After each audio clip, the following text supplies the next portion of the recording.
Bonjour, alors voici un tutoriel pour vous apprendre à calculer la vitesse d'ouverture d'une dorsale grâce au logiciel Tektoglob 3D.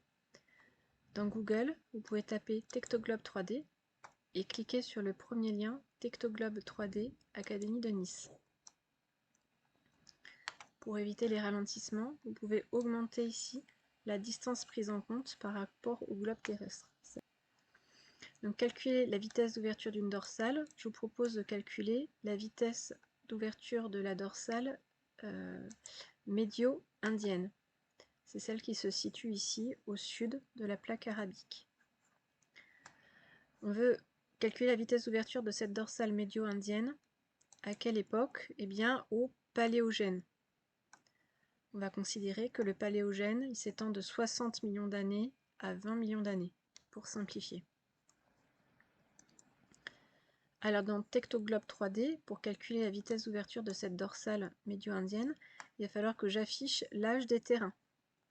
Pour cela, je vais faire données affichées, carte géologique, âge du plancher océanique.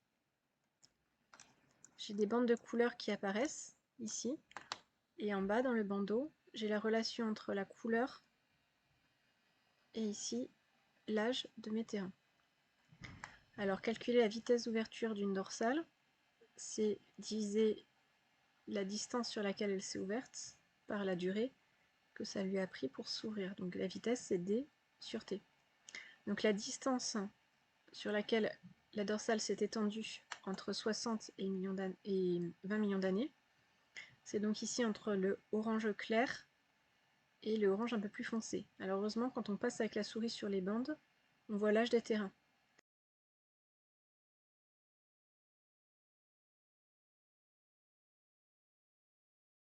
Par exemple, ici, ce terrain, je vois qu'il s'étend de 50 à 60 millions d'années. Donc 60 millions d'années, ça va être ici. Et ce terrain ici, je sais qu'il s'étend de 10 à 20 millions d'années, donc 20 millions d'années, ça va être ici. Les terrains les plus récents sont dirigés vers l'axe de la dorsale, bien sûr. Donc pour calculer cette vitesse, il va falloir que je mesure la distance qu'il y a entre ces deux points. J'utilise l'outil Action, mesurer une distance, 60 millions d'années, et je vais aller jusqu'à 20 millions d'années. Ici.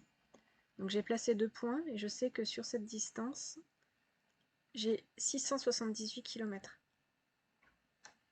Donc au Paléogène, la dorsale, elle s'est ouverte sur 678 km à cet endroit-là. La dorsale médio-indienne. Alors dans un tableur, je peux reporter les valeurs.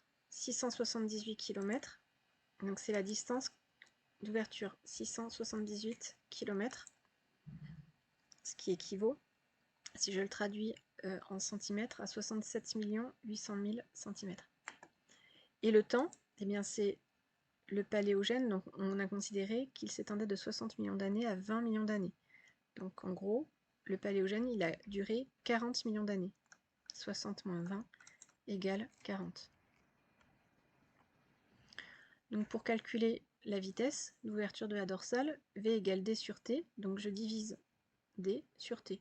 Ça me donne 16,95 km par million d'années.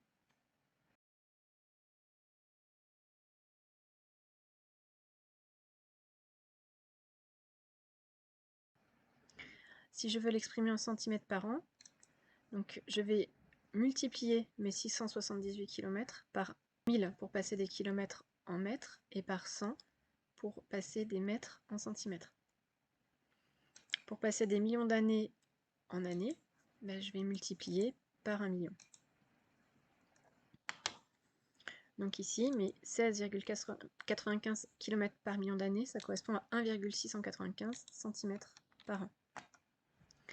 Alors ça, c'est la vitesse à laquelle la dorsale s'est ouverte au Paléogène à cet endroit-là. Mais il ne faut pas oublier que le processus d'ouverture d'une dorsale, il est symétrique. Donc pendant qu'elle s'ouvrait ici, elle s'ouvrait à la même vitesse, on peut imaginer, de l'autre côté.